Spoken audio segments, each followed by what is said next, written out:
Hi again, everyone. I'm Patrick Pfingsten. Welcome back to our podcast on the Illinoize.com, Illinoize, our daily newsletter looking into state politics and government as we start to roll into campaign season.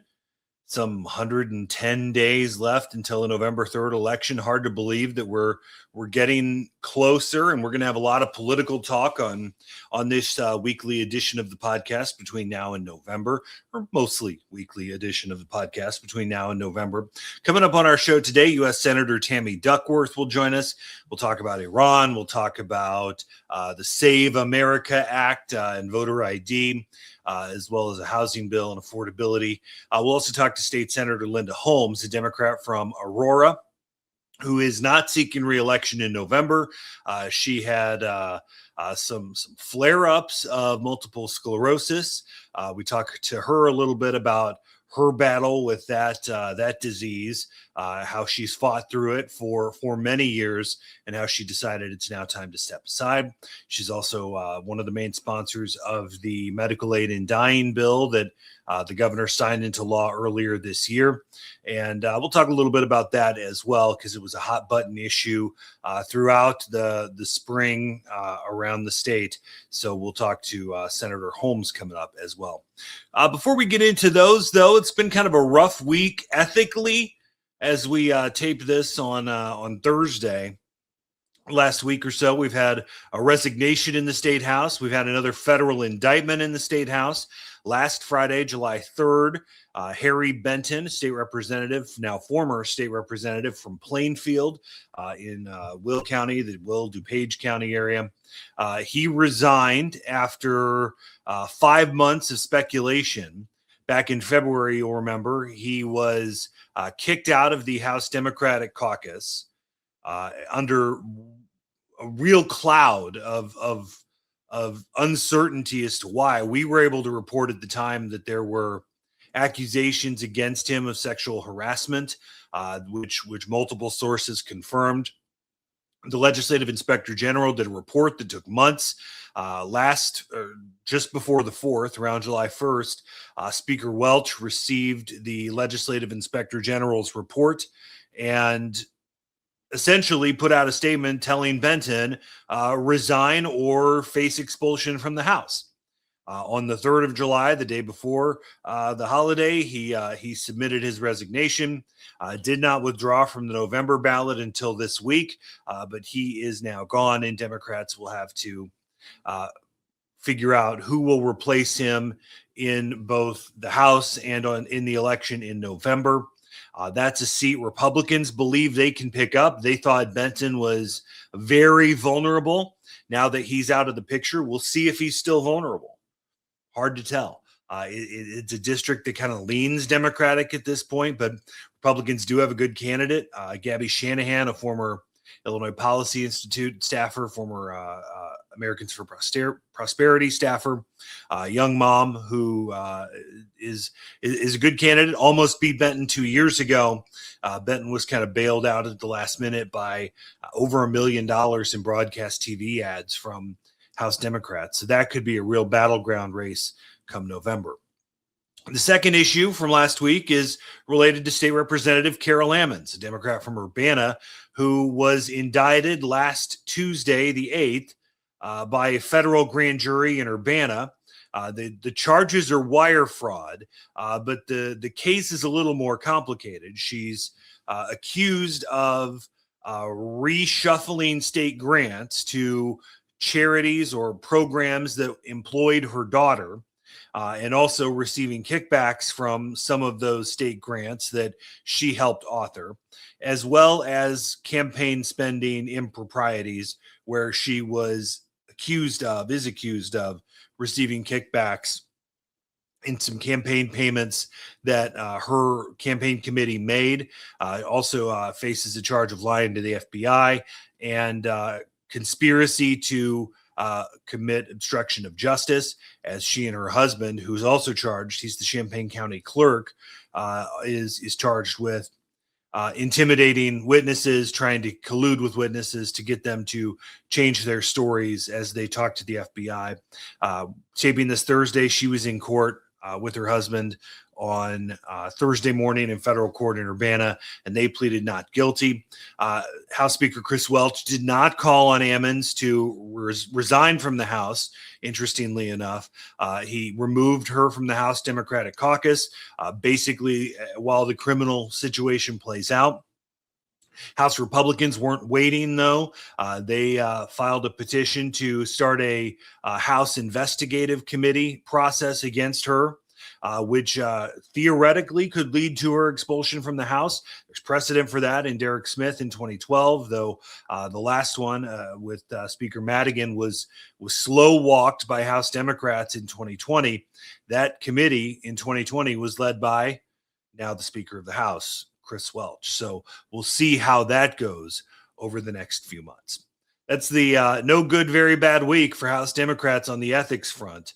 And we'll see how they respond to things over the next few months. Let's get to our conversation with U.S. Senator Tammy Duckworth.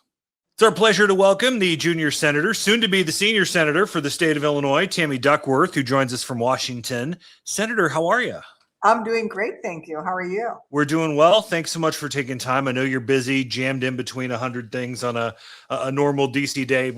People who haven't been out there don't realize your life runs in 15-minute increments, and it's I'm sure it gets a little crazy when there's so much big stuff happening in the world. And one of those I wanted to start with was Iran, which, you know, the ceasefire, quote unquote, was in effect for a while, which wasn't really a ceasefire. It was more like a memorandum of understanding to maybe talk about a ceasefire at some point, but that's been blown to smithereens, literally and figuratively. You know, Iran's shooting at our allies in commercial ships from UAE. We're shooting at Iran. This is an unmitigated mess, seemingly. I guess the bigger question is, how do we get out of it? Yeah, well, number one, we could, pass our resolution. We could pass the law that would say that President Trump has to come to Congress and justify that why we're at war, right? And yes, the ceasefire keeps blowing up because they've got J.D. Vance negotiating it, and J.D. Vance keeps announcing that he's got an agreement, and 15 minutes later, the Iranians are like, no, we don't. So you don't exactly have a competent individual brokering this agreement. And frankly, the cost of this war just keeps adding up. So far we know that they've spent at least $35 billion as of about 3 weeks ago when they gave us that number. I think the total is now approaching $407 billion for this illegal war. And that's not even counting what's happening to our farmers with diesel fuel prices, with the price of fertilizer, what it's going to affect you and me and everybody else at the grocery store. Come harvest time, you're going to see the price of food go up through the roof because of this war. They need to come to Congress, and we need to negotiate an end to this. Maybe it's my neocon showing, but I've told people that it felt like you could have made an argument to me that there was reason to go in there, whether it was the weapons development, whether it was regime change and what they were doing humanitarian ways to people who were rising up. They never made that argument. They never made any argument. Seemingly, is it just the fact that it was Trump that did it, or was it the fact that they didn't sell it? They didn't have a specific reason that has led you to oppose this so strongly? Well, the problem is they didn't have a plan and a reason why they were doing this. I think Trump just wanted to do this. And I think they thought that they would win this, and remember, the President Trump has given multiple reasons for why he did this. And sometimes he's backtracked on them in the very same paragraph, like he'll start talking and say, well, it's about regime change. And then by the end of the interview, he's, saying something different. The problem is we're not better off than we were before Trump launched his war of choice. Yeah, we got regime change. We got a guy now who's Ayatollah, who's worse than the 80-year-old who was there before him. And by the way, a guy whose mom and brother was killed and is now really pissed off at us. And it's very close to the IRCG, right? We now have the Strait of Hormuz is no longer open, whereas it was before. And we've taught Iran that they can charge a toll on every ship that goes through there, which they were not doing before. Gas prices, as I've mentioned already, are through the roof.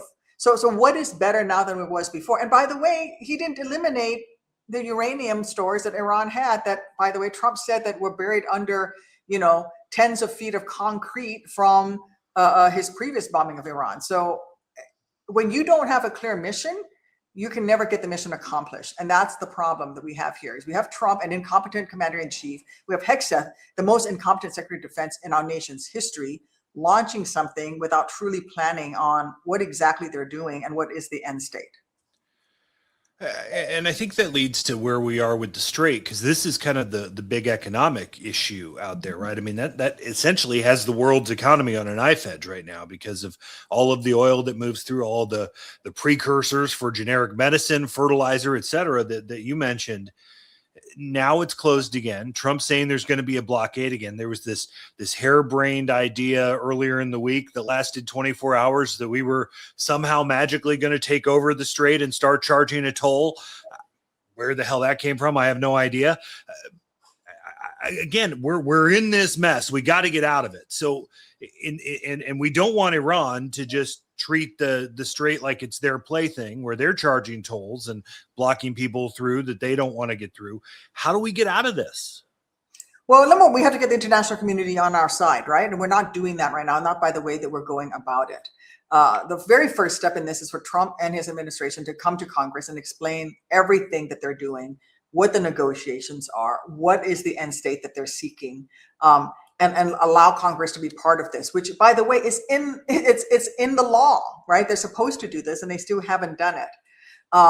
We also need to make sure that we don't allow the straits to become a toll road, because if it happens in the Strait of Hormuz, it will happen in the Straits of Malacca, it will happen in the Straits of Taiwan, it will happen around the Cape of Good Hope, it's going to happen through all sorts of places, and that will be disastrous for the global economy. All of these places where the world's major logistical, the shipping routes and supply chain goes through. All we're doing, if we allow the Straits of Hormuz to become a toll road, is set precedents for the complete breakdown of the international law of the seas and international norms. So we have to bring everybody together. It isn't just about the U.S. going alone on this. We need the international community to be part of it. Senator, I wanted to move on to one of the other hot button topics out there that Republicans are trying to push through at the president's fervent insistence is the Save America Act. That would essentially require proof of citizenship to register to vote when you already have to attest to your citizenship under penalty of law. There would be voter ID as part of that. I actually support voter ID, which we can talk about, but specifically on the citizenship part, I don't think there's a Republican or Democrat out there that thinks. I mean, we all know that it's illegal for a non-citizen to vote. And we know that they can go to jail. We've seen instances in Illinois where people who were ineligible to vote and did and got caught and went to prison for it. What's your main frustration with the idea behind this bill? I know there's a lot of argument on what it would do to women, especially those who've changed their name, right? My wife legally changed her name, when we got married, and it doesn't match her original birth certificate from X years ago. And so it's I know that's a real logistical problem that's part of this too.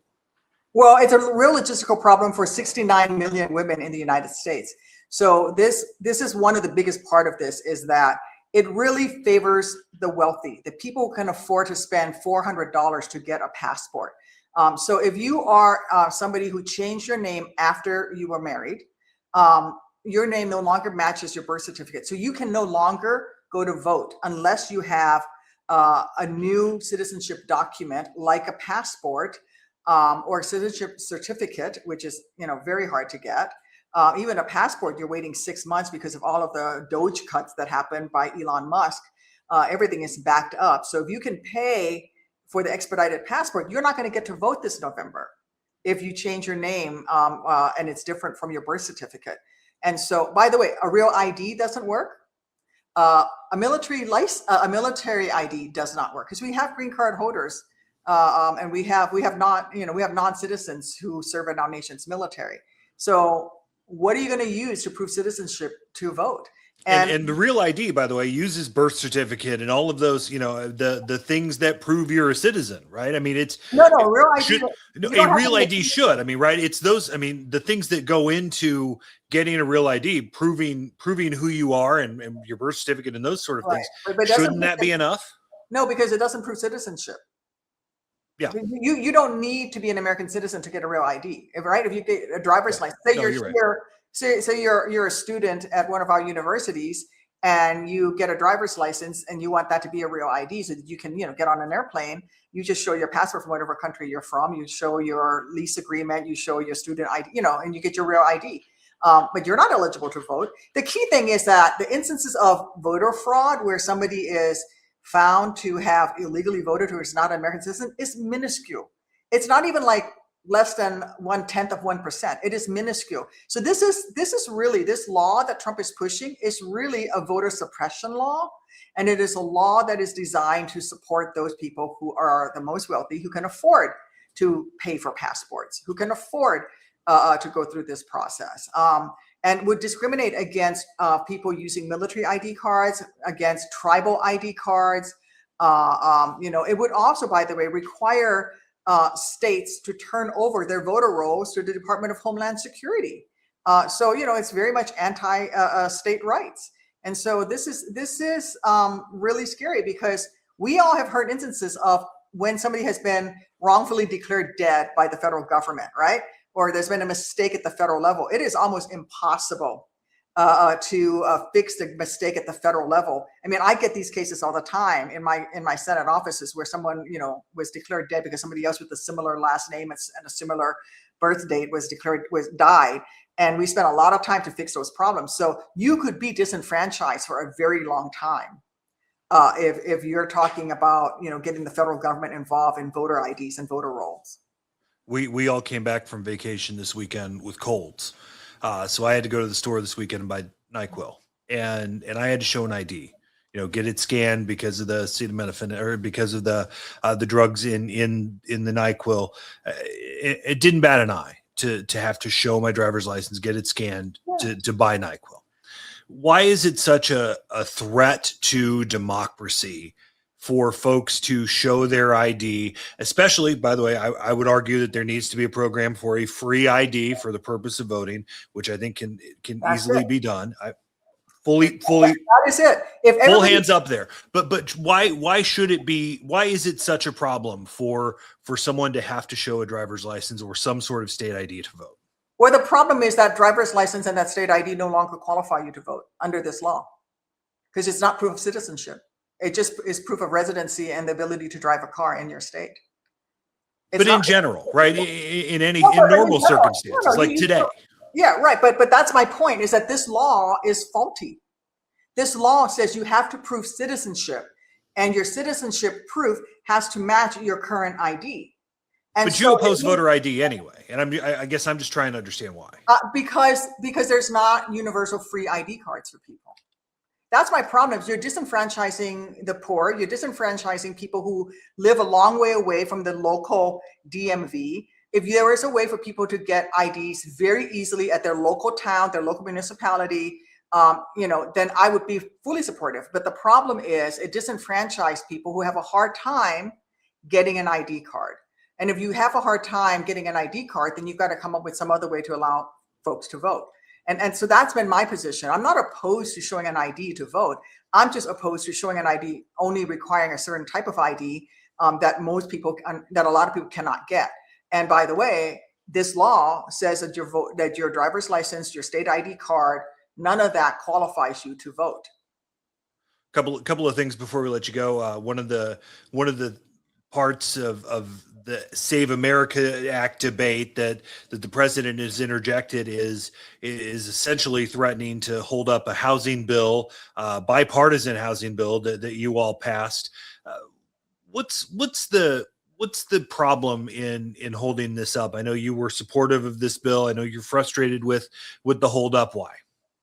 Well, it's now law because 15 legislative days after it was passed, if the president does not sign it, it does become law. So it is now law, which is good because it's a huge deal for the middle class. You need to understand that this bill was negotiated with the White House. That's why it got, I think, 85 votes on the floor of the Senate. This bill was negotiated in a bipartisan way with White House input. And it's the first biggest bipartisan housing bill in 30 years now. In Illinois alone, we have to build something like 227,000 new homes in Illinois. And these are first-time home buyer homes. This is not your McMansions. This is your 3-bedroom, 1-bath house like I got in DeKalb, Illinois, for $93,000 with my GI home loan program, my VA home loan program. We have to build 227,000 new units in order to meet demand over the next 5 years. So we desperately need a housing law. And I'm glad that this has finally become law. No thanks to Donald Trump, who refused to sign it. And it's ironic because let's be clear about this. Donald Trump ran on lowering costs for the middle class, and he ultimately refused to sign a bill that would help lower housing costs for the vast majority of citizens in this country. Who shares the blame, and specifically here at home, for high prices? Because, I mean, obviously the gas prices are an Iran issue, but we've got a 50-cent a gallon gasoline tax in the state. Property taxes in the state are through the roof. Energy bills are through the roof in the state. Obviously, there's the pressure that's been put on affordability, groceries, tariffs, et cetera, by the Trump administration. But don't Democrats, especially here at home, hold a little bit of responsibility for why it's so damn expensive to live here? Well, it's expensive to live everywhere, and the reason is we're making up for the cuts in funding that comes out of the federal government. So the state has to come up with monies. Remember that the Trump administration cut SNAP benefits, that they have gone in and they have cut, for example, the funding for the Army Corps of Engineers by 40%. They've cut money for educational programs. They've cut Pell Grants. So when those federal dollars don't come through, the state has to come up with additional dollars to cover those costs. And so the shift is a shift from the federal government onto the state's shoulders. And you have states and have no other way than to raise local taxes. At the same time, they gave a huge tax cut to the richest Americans. These are people who net well more than $2 million a year. This is not you. This is not me. This is not the average Americans. This is the people who are, the 1/2 of the top 1%, got a humongous tax cut at the expense of everyday Americans, at the expense of programs with the Department of Education. The Trump administration, in trying to cut funding, actually declared that nursing is not a profession and will no longer qualify for quite a lot of Pell Grant support. They declared that CPAs, accountants, are no longer a profession. And now those students are going to have to take on more student loan debt to finish those programs. So you are seeing a shifting from federal responsibility onto the state's shoulders. And this is happening all across the state, all across the country. And it's happening in red states and it's happening in blue states because the federal government is not coming up. So when the Corps of Engineers can't finish fixing roads and bridges and locks and dams on the Mississippi River, and that work still has to be done, guess who has to come up with more money to pay for it? The state does. And that state is not just Illinois; it's Iowa, it's Indiana, on the Ohio River, it's Missouri, and so we all end up sharing more of the cost when there's money at the federal level. Except that those dollars are going to the top 1/2 of 1%, and $200 billion of that is going to go to Iran.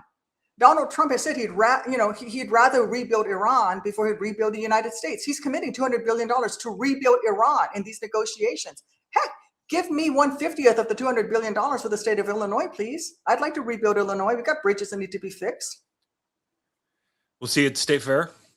You can see me at the State Fair. I might be holding a bunch of, 3-week-old piglets, but yeah, you'll see me there. We'll get those city kids turned into farm kids before you know it. Senator, appreciate the time, and hopefully we'll see you down here in a few weeks. Thank you. We appreciate the time with Senator Tammy Duckworth as she joined us on a busy day in Washington this week. We also had a chance to sit down with State Senator Linda Holmes, a Democrat from Aurora, who's been in the Senate since 2007, announced that she will not seek re-election, that she's going to leave the chamber at the end of the year, early next year, as she's faced some health issues. She's also been at the forefront of some of the big issues and some big scandals she's seen pass by as she's been in the Senate. We talked to Senator Holmes this week. All right, it's our pleasure to be joined on the program by Senator Linda Holmes, a Democrat from Aurora, who recently announced that she's going to step away from the legislature after this term, will not seek re-election in November. Senator, appreciate you taking some time. I guess first, what led to your decision to step away?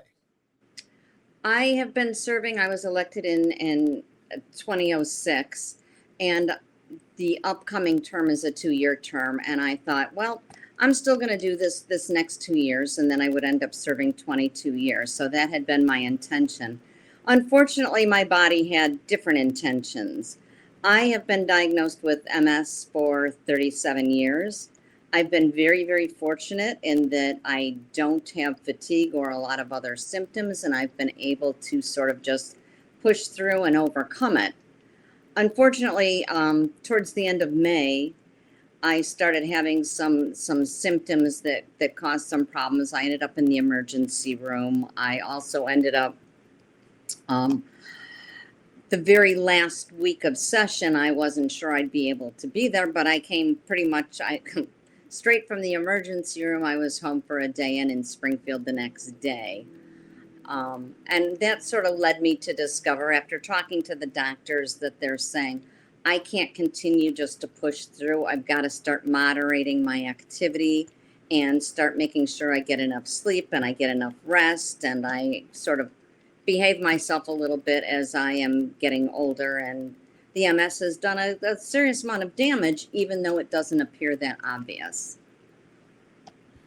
And especially at the end of session, I mean, you and I both know in May, sleep is at a premium. You know, I was in the Capitol the last day from 10 a.m. to 5 a.m. Right? I mean, it's a long day, and that can really take a toll. I literally left there in worse shape than how bad I was that prompted me to go to the emergency room. And that's when, if I wasn't pretty sure at that time, it was probably a good idea to retire. That just reinforced it. And it's also just knowing myself. I can't do it by half measure. I could say, okay, let's sit back, let's take it a little easy, but I know I'm not going to do that. If I'm doing it, I'm going to run full tilt. You know, you and I don't know each other that well. You know, it's hard to know all 177 members like your best friend, but you know, the folks that do know you, that do work really well with you or closely with you, you know, talk about your dedication to the job and the hours that you put in, and you know, not to mention the fact that it's a 3.5-hour drive to Springfield every time you're trying to make that trip back and forth. I mean, I can only imagine that at some point, especially with something like MS, that your body just at some point says, "Yep, we're done." Right? Whether legs stop moving or pain jumps in. I mean, it's got to be a scary situation to be going to work in the morning and wondering if, are my legs going to get through the day?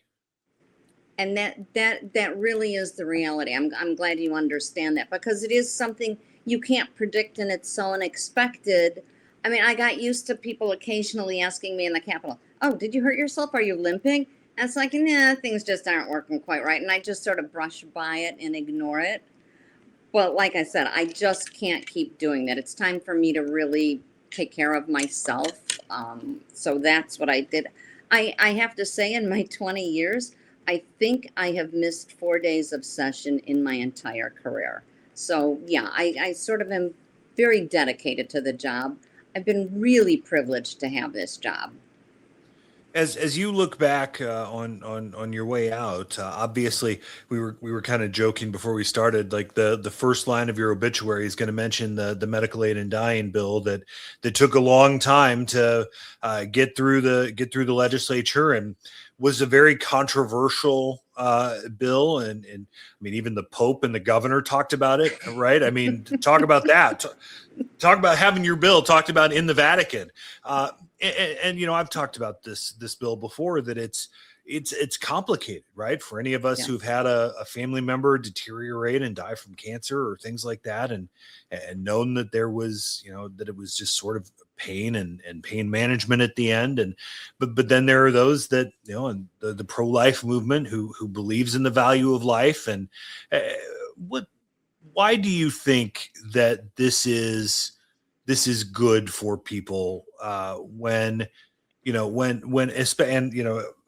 I've talked to Dr. Bill Howder before, who's a House member, and also an anesthesiologist doctor. And we said our first job is to protect life, not take life. So there are a million competing reasons for and against. I guess as you look back and have a chance to talk about it here, why is this the right thing to do? Because it is giving people that are dying a choice of how they want to die. Obviously, nobody qualifies for this unless they've been given 6 months or less to live.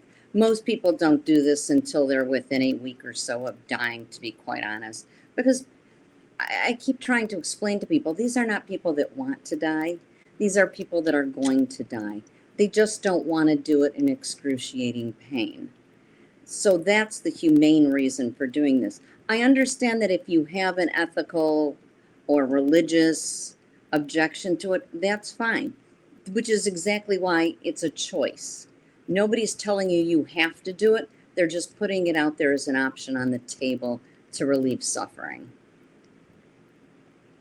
Do you have any concerns that it can be abused or taken advantage of? I mean, I forget where the story was, that there was a young person who was essentially just had depression that used a medical aid and dying sort of thing. It might have been in another country. I don't remember.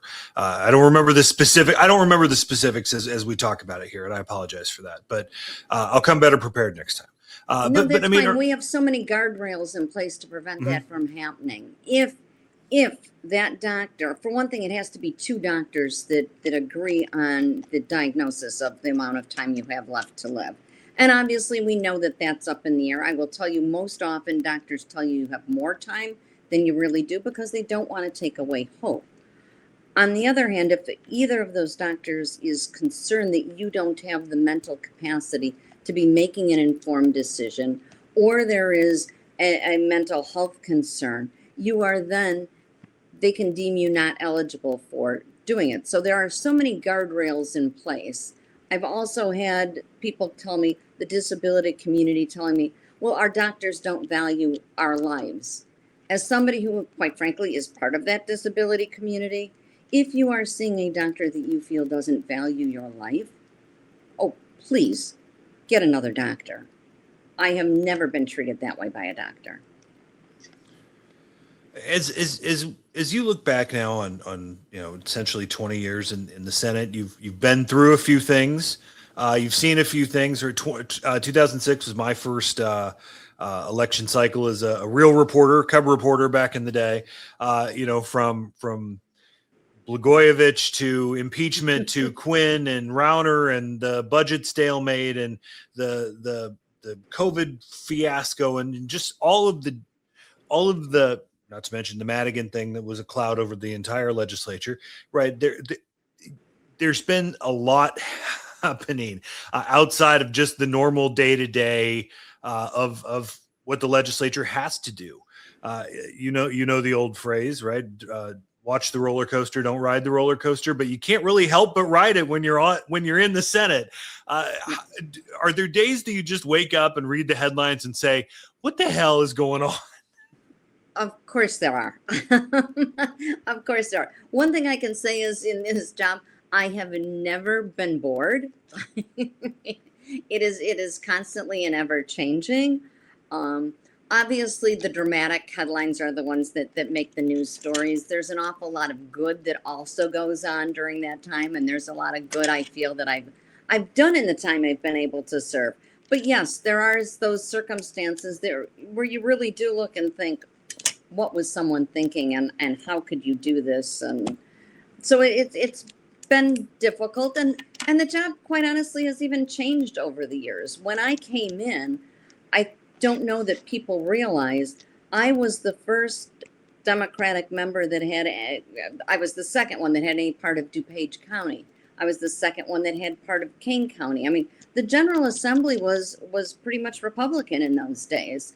And my counties of Kendall County, DuPage County, Kane County, and Will County were Republican. So the fact that it has changed so dramatically in this 20 years has also been impactful. I think a lot of folks, as they try to, if they put a critical eye on things like the state budget and spending, and especially in the Pritzker years, we've talked about it before, that the state budget in 2019 was 39 billion, and now it's 56 billion. Our household budgets aren't going up at that rate. And certainly it's expensive to live in this state. Taxes are high, property taxes are through the roof, energy bills are through the roof, gas taxes are through the roof, when a certain war in Iran is already driving prices up even worse. Are Democrats being responsible with our dollars? Can you justify those kind of spending increases, the money that you all are taking out of our pockets, when we look at state government? And I don't know that there are a lot of people out there that would tell you, hey, the state's using my dollars wonderfully. I'm not sure that in too many states you would ever get that response ever. And the reason I say that is because the budget's a very complicated document. And mind you, there's only a very, very small percentage of it that we have control over, that so much else is mandated that actually gets paid out that we don't have the say-so of what to do. I will say, from somebody who came in during the Blagojevich years, that the one thing that changed with the budget is that Governor Pritzker did get us 9 credit upgrades, and we actually are balancing the budget. Do I agree with the ways in which we do it all? No. And I will also say, people need to understand, if you sat down with that budget and went through it line by line, and I said to you, take everything out of here that you don't think we should be spending money on, and then add in what you think we should be spending money on and your priorities. If I gave that to you, it would be a very different document than perhaps what I would do. Well, think of it. We have to get 60 House members and 30 Senate members and a governor to all agree on something and sign it. Is anybody 100% happy with the budget ever? Absolutely not. But it is what we can finally get to an agreement to keep government running. Before we let you go, I think a question about ethics. You've been through the Blagojevich years.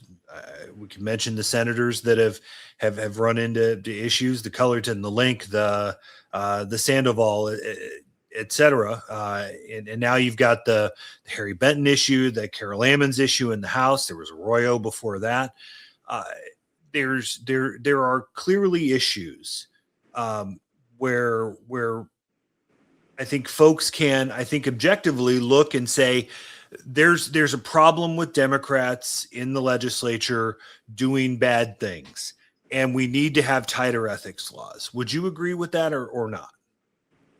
I don't know, because we do have ethics laws, and I quite honestly sit on the ethics commission, and I actually see the work that our legislative inspector general does. Unfortunately, I think we're just so public, because I think there are unfortunately people that abuse the law regardless of what profession they're in. This is just such an obvious one to do it.